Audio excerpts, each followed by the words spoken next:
welcome to our channel, Gltvchat, guys. It's another session with GunnersLoversTV. Yes, I'm Stella. I'm Augustine again, the regular host. Yes, and today, guess what? We have a very interesting topic for you. How do you stay loving each other, keeping intimacy, while raising your children? But before we do that, we want to say thank you to all our subscribers. Yes. The present ones, thank you for the new ones. Welcome to our channel. Thank you for those who left comment. A quick shout out to Lizzie Bright. Thank you, Lizzie. She was the first person to leave us comment in our last video. Lizzie Bright. Lizzie yes. Bright. Thank you, Lizzie. Hello, sis. Nice to see you. And thank you to Chika Oni as well. Hope you are keeping safe. Thank you to Chika Oni for our support. Thank you, Chika. Yes, we love you. And so, before we go into it, my love, let's do the usual. Let's have a drink. Cheers, guys. Cheers, my love. So, before we start, share, subscribe, comment, please, and smash the notification bell. Thank you. So now, love, let's go into it. Okay. So I'm going to ask you. You ask me, I will ask you. So today we're going to be doing exchange. Okay. So, my love, based on our 21 years experience and more, we should have a few tips we want to share with married people, newly married, existing marriages, people who are already married.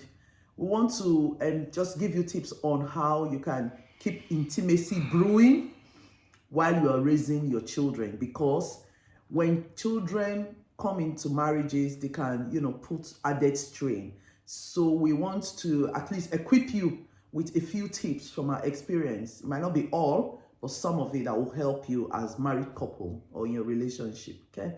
So my love, how do you think that couples who are married and raising children, babies, kids, young adults, how do you think they can continue to remain intimate? Lovey-dovey is going on, they're still calling each other lovey-lovey and looking out for each other, in bed and all that. How do you think they can do all of that while raising their children? First of all, if you lack love for your wife, there's no way you will be able to manage this situation. Yeah. So when you marry, you just have one person in front of you, which is your beloved wife. Yeah. You've gone through courtship, or you never went through courtship. Love at first sight. Because we see people marry like that. Yes, love at first sight. Yes. So I must tell you, for you to be able to cope, you are just like a fuel tank that was on a half tank. And if you don't want to stop by the petrol station every time you put your full tank on. Yes. You just go and fuel your car and put it on full tank. Yeah. So for you to be able to cope with the arrival of children, you must increase the love you have for your wife. Aha. Increase the love you have for your wife. Increase the love you have. That is double up. Yeah, that is the only because if you increase the love you have for your wife, you will see the children and your wife as one. Yes, absolutely. So it's not either or. It's not either or. You must increase the love you have for your wife. Must. If you increase the love you have for your wife, you'll be able to support her in taking care of, because babies or children have different stages. Yes. When they are babies, when they have now become teenagers, and when they are what I call, young adults. In the current day, they call them adults, but I call them semi-adults. Young adults. Young adults. We call them young adults as well. Yeah, that's another very tough stage. So if they understand the love you have for their mother at a point when they have really known what is black and white. Yeah. But let me tell you, any child that is growing, the way children go fast nowadays, they are clever than even adults. Yes. They know what is happening. They might not be able to explain it. Yes. So that is the first trick. Okay. What do you think, my love? Okay. My love, I agree with you completely that increasing the love to your wife is key. I'm also going to add that, guys, you have to make time for romance. It has to be a deliberate effort. Romance isn't going to happen in your marriage by magic. It's not going to happen without effort. It's not going to happen, it will just drop on your lap. No. You guys have to actually plan it as individuals. You plan to surprise each other, despite the fact that you are nursing babies. It can be in little ways. You don't have to go splurge, spend so much money. That's not the kind of thing I'm talking. We're talking about little things. For example, if a wife is at home, like she has a baby, a little baby, and she's maybe on maternity leave for 9 months or 3 months, wherever you are in the world. In London, it's like 9 months. In Africa, it's like 3 months or less. When she's at home, and as a husband, for example, that she would have spent her whole day looking after this baby, breastfeeding, changing, diaper, doing laundry, staying awake, maybe not even be able to sleep and all that. You know that, and you have gone to work, as a husband. When you are coming back from work, think of how you can, like my husband has said, increase your love for your wife who has, just gone through childbirth and is now nursing a child, or even after she has finished nursing, maybe your son is even 2 years old. Think about little things. You can buy her flower. You can buy her roses on your way back. You can buy her chocolate. Whatever it is she likes, just buy her a little gift. Or when you come in and you didn't even buy it, hi sweetheart, hi darling, hi honey, whatever it is you call each other. Even if it's her name, hail her, Stella baby, that kind of thing. Hail her anyhow and give her a hug, give her a kiss, hug her along with the baby. Kiss her head, kiss her forehead, kiss her lips. Don't say because she's all looking maybe tired, because she'll be looking tired, or she has powder all over her face, baby powder or whatever. Even if she's changing diaper when you come back, go and kiss her, go and hug her. You have to make deliberate effort to keep romance alive. Hold hands, touch each other. When your husband is holding the baby, go to him, give him a hug, kiss his cheek, kiss her neck, put a hickey on her neck. You know what a hickey is? That's a bite mark. Do things like that, simple stuff. Okay? Anything else? Yes. The aspect of hugging and kissing. Yes. Most couple always interpret it to be, you'll be spoiling these children. Because I used to hear people those days when we were just young in our marriage. You hear people make comments like, don't you know children are here? Because that's how they killed romance. Yeah, because in we are holding each other or we are kissing each other. Yeah, it's true. I don't know what you think. This is a comment that people will have to comment on when we finish. Okay. You did not do the hugging and kissing when the baby was less than 6 months. You did not do when the baby is 3 years. 3 years. And then suddenly you want to start coming near the wife when the hard work has been done. When the child is now 12 years old, 12 years old, 20. And you are not used to it. You haven't lost it. You see, passion or showing love are of different grades. Getting to your bedroom and going a higher level is a different thing. Yes. But when you are with the children, who says you cannot be friends? You start as friends before you became husband and wife. Who says you cannot be lovers? You cannot even be lovers. Who says you cannot hold? Who told you there is a rule that you cannot hold your wife's hand when you can't do this when your children kids are around? Who says you cannot kiss your wife when your children are there? Okay, let's assume a peck. Let's assume you are the shy type. I don't know how you inside the marriage. I don't know how you graduate. There are no virgins in the marriage. Let's assume we are not even stepping up your level to that level. How hard can it be to you hug your wife when you come back from work?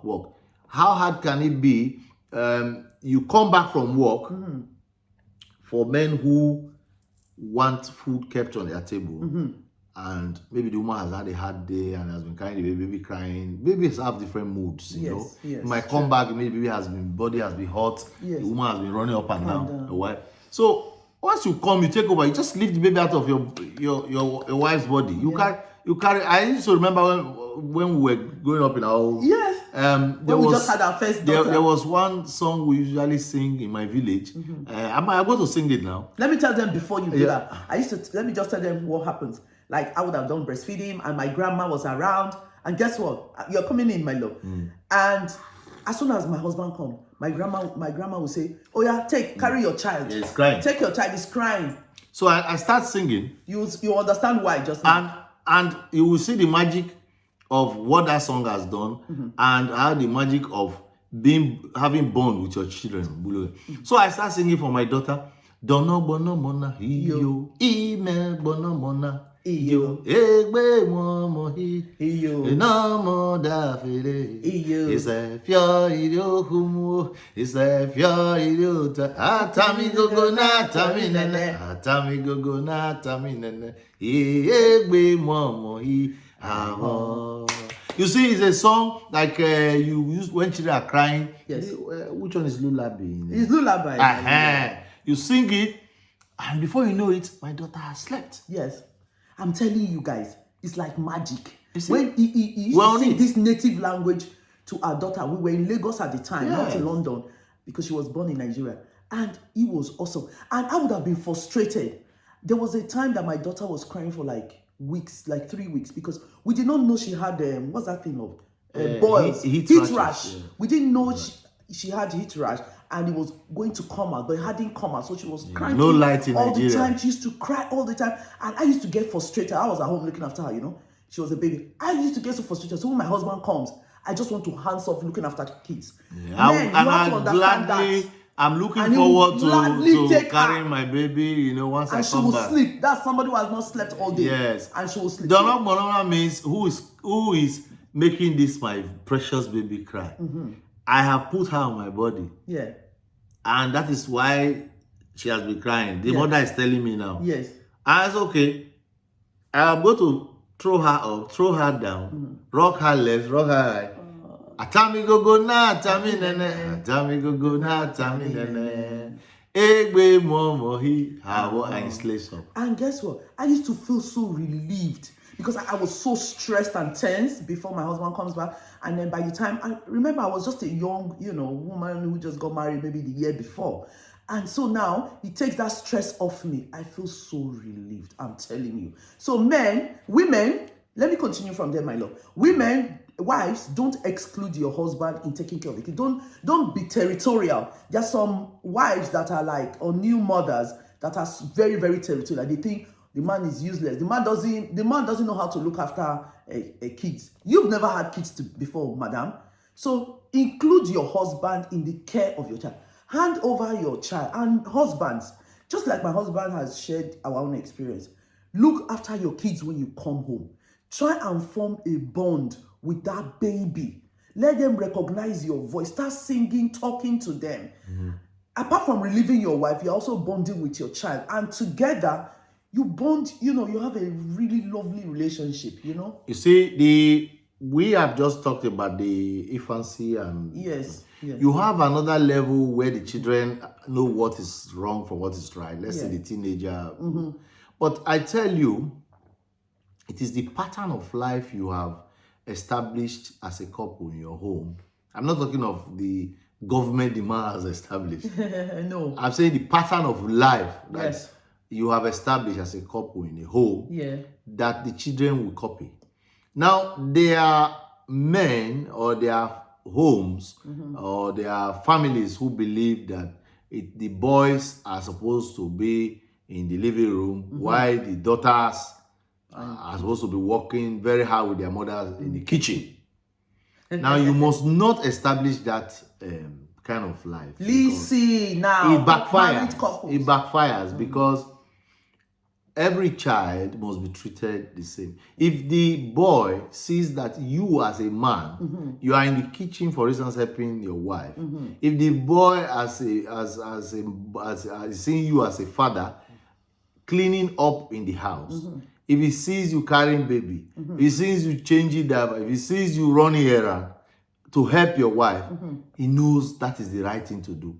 But when he sees that you come from work, you've gone to take your bath, you cross your leg in the living room, you have not identified yourself with what is left undone, you have not identified yourself to see where the woman has stopped taking care of the child. Then it goes up to understand that, okay, what it means is that women, this is where we're supposed to be sitting. Yes, and so you just sit down and watch football. So there's no place for anybody to say. Everywhere is where everybody no should complacency in marriage. Yeah. That's what my husband is saying. Don't give that There is impression. no complacency in marriage. You have, if you want a good marriage, if you want a strong marriage, you want a happy marriage, you want a blessed marriage, you have to work for it. You won't come back from work like my husband says, sit down, cross your leg, and expect the woman to do everything. And as far as you have gone to work and brought the money, your job is done. Your job is not done. You're just starting. Another thing I want to say is, look, couples, we are talking about, remember what we're talking about. We're talking about keeping intimacy alive while you're raising the children. The time, make sure that at night, that is let it be one of your favorite moments in the house. When the kids have gone to bed, even when the kids are young, doesn't matter. Make sure you have a schedule for them that takes them to bed at a certain time. There has to be a cutoff. In a home where young kids run around till 11 o'clock, you are not helping your marriage. You are not helping your relationship with your husband, because you need time after the kids go to bed. When the kids go to bed, now it's the time for you and your husband to talk, to plan. And then when you get to the bedroom, to do everything exciting. Guys, it's a deliberate thing. It's not something that, oh, I'm tired, and that's it. Even when you're tired and you're lying on the bed, do some pillow talk. Engage in pillow talk with your husband. How was your day? Blah, blah, blah. Plan your future together. Talk about, and before you know it, from foreplay, other things enter. At night time is not the time, or bedtime isn't the time to hold on to grudges. Bedtime is the time, use it as a time to heal your relationship. Use it as a time to deepen your relationship. Use it as a time, pillow talk. Use it as a time to even get to know each other's day, comfort each other, love each other, even when there's no sex involved. We're talking about intimacy now. All that touching, twining your legs together, things like that. Keep your relationship alive. One major thing everybody must know is that the husband and the wife must be on the same page. Yes. In the discipline and in the taking care of children. Yeah. What I mean by that is, you cannot go against each other in front of the children. Or you shouldn't. You shouldn't. So avoid it as much as possible.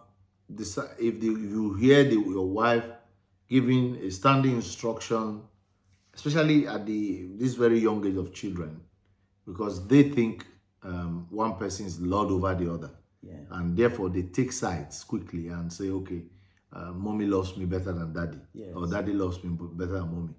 So when that instruction comes out, you don't counter it as a man, you allow it go.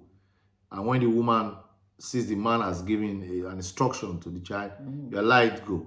And on your own one-on-one, you can discuss what it should be and what should not be. Yes. You must not create a situation where they see that people are fighting, not united, or you are fighting over what each of them should do in the house. In terms of things as simple as washing of plates, washing of their clothes, dressing of their bed, going to bed at a particular time, as my wife said. Not that one person is spilling over is allowed to do it for no reason. Yeah, or even keeping gadgets, for example. Yeah, keeping gadgets and all that. Yes. So because if you join hands together to do all these things, the children will come up better off for it. Yeah. The results might not come in immediately, but you see that you're making a difference between your children and other children outside. Yeah. So, and pray together as a family, guys. Yes. We cannot overemphasize that. Pray together as a family that prays together, stays together. Pray together, talk about all your fears, talk about, when it comes, you and your husband pray together, apart from even praying with the family, isn't it? Yeah. So, yes, so for your bond to be stronger, put God at the center of your relationship. When He's the foundation, your building will stand. So in summary, what we are saying is, yes, it's challenging. Let's be honest, it's challenging to be lovey-dovey, intimate and all that when the kids come.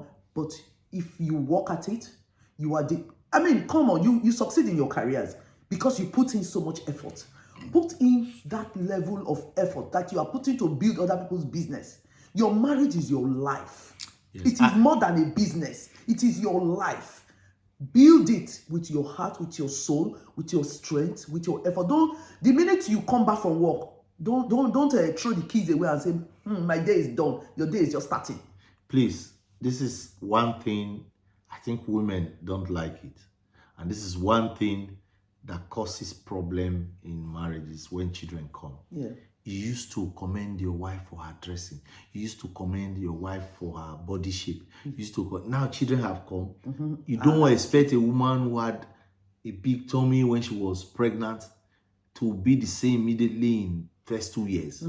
Except for those who really go for gym and slim down. Yeah. And you know, she might not have full time to be doing all this makeup quickly again because the enormity of the work of taking care of a child is so much. Tell them, so look beyond what she has become, because you don't expect her to be the same. Yes. You know, so be very generous in your comment. Yes.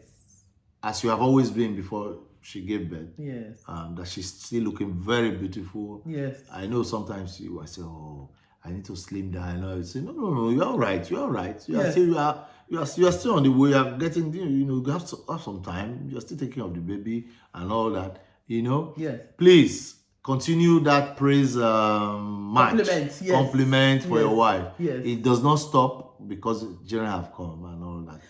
Okay. I love you so much. I was just going to add to that, my love. Yeah. What my husband said is so practical.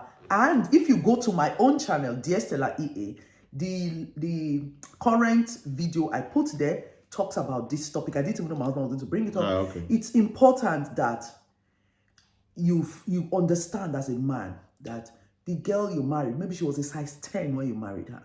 She gets pregnant. She's going to go up to maybe size 12, 13, size 12, 14. And then she tries to lose weight. Every woman that I know tries in that first period, after the first baby. Then she has a second baby. The fat piles on more. It's just nature. It's not everybody that can remain slim. It's not everybody that can do fat removal.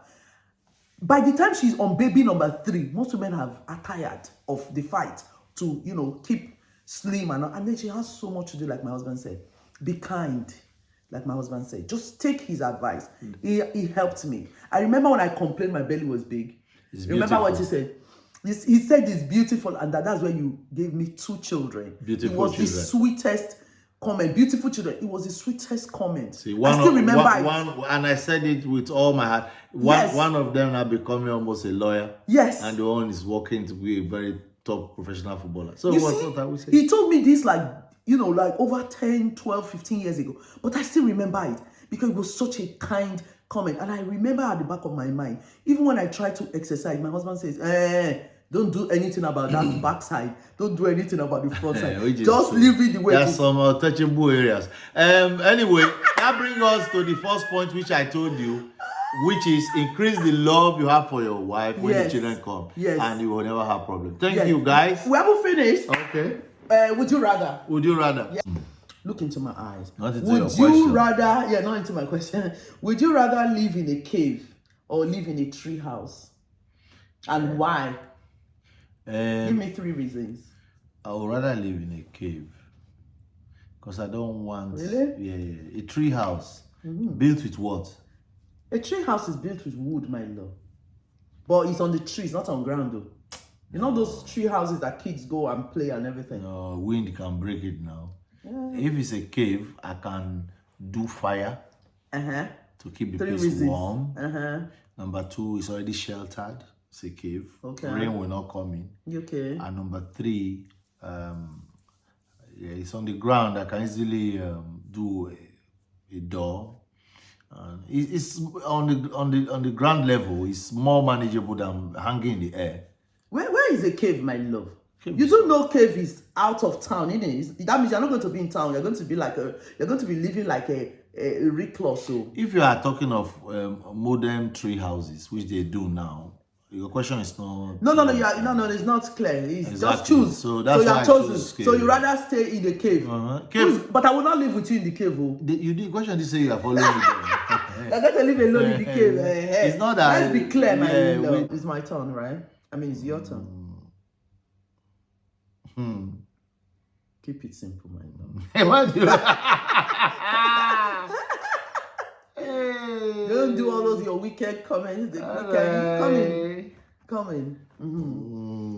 Keep it simple. Keep it fresh. All right, this is a very good one, my love. Yes, my love. Are you sure you are ready? Love. Yes, my love. Are you sure you are ready? I don't know. It's not be wicked. I gave you a simple one.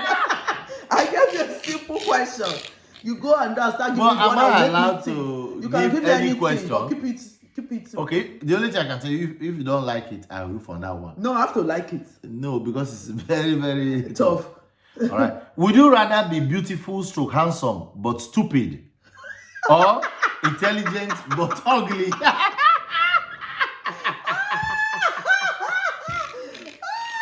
That's what Why don't I see this question? No. Why don't I see these questions? Why is it always you? I'm not deaf, my love. No, just for our viewers. Okay. Yeah. Would you rather be beautiful, viewers, stroke handsome, but stupid, or intelligent but ugly? I know what you're trying to do. You want to check whether I'm vain. Whether I will say I want to be beautiful but whether I will say I will choose smartness over beauty. You're not allowed to alter the. Hey, my people, which one do I choose now? Okay. This is a deep question, my. That should be better for you. I want to think in my heart, which one will I really prefer? I like being smart, my love, but yes, not to be ugly. I want both. But I like being beautiful. No, the second one is very I like being good. That one. No, why? Let me tell you why. No, I haven't chosen that. Oh, okay. I'm not chosen. It's the stupid one. I'm not chosen. I said I'm trying to. Let me drink my tea while you are. I'm trying to formulate my answer by thinking out loud. You know. So I love being smart. I enjoy being smart. I want to be smart. I'm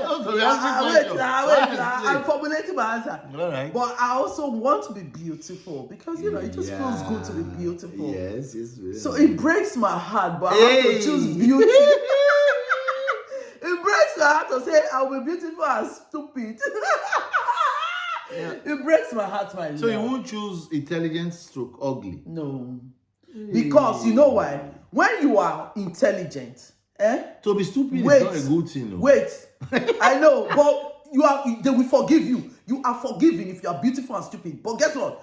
If you are smart and although God said that everything is created is beautiful, but you know the way human beings behave. Once you're ugly, they don't give you a chance. They don't even give you, they don't want to, they will never find out whether you're intelligent. No, let me tell you why the second one is very good. Because no, I've chosen my own. They always say, I've chosen my own. All right, for the purpose of, so choose for the purpose of, for argument's sake. If I had asked you that, do you prefer handsome and stupid or ugly? Intelligent or ugly? You are a man now. That one is better because, let me tell you, I'll give you the reason. And then you see why you change your answer. Beauty is in the eyes of the beholder. Agreed. I've not really seen. Do you know, even people who they claim to be beautiful, most people, they still look ugly in some people's eyes. If their character is when bad. you hear the word one man's meat is another man's poison. True. When they talk of somebody being ugly, it can expand to both character, facial look. We don't expand now. The question is straightforward. That's the issue. That's what I'm telling you. If it is what the question says, ugly, the person will definitely find somebody on the face of the earth, if not many, who will say the person is beautiful. Okay, but I've answered mine. Okay. So you have answered. My wife says the one that I was the one asking you. If I was the one asking you, that's what you will pick me. I've answered my own. Okay. Anyway, guys, answer. What do you think? Would you rather be beautiful and stupid or ugly and smart? Give us your answer. Ugly and intelligent. Ugly and intelligent. Yes, so give us your answer, guys. So that brings us to the end of episode 7. Like, guys, share and subscribe. Comment, tap the notification bell, and share our videos to all the married people you know. Yes, your family, your friends, your colleagues at work. They like what we're doing. We hope, we're not saying we know everything, but we're just sharing a little bit we know through the grace of God. Even there's what they call refresher course. You might even know something before you've forgotten to apply it. We're just refreshing you. We just remind you of it. Through the grace of God, this is our own ministry, guys. So we hope we have added value to your marriage. We love you so much. See you next time.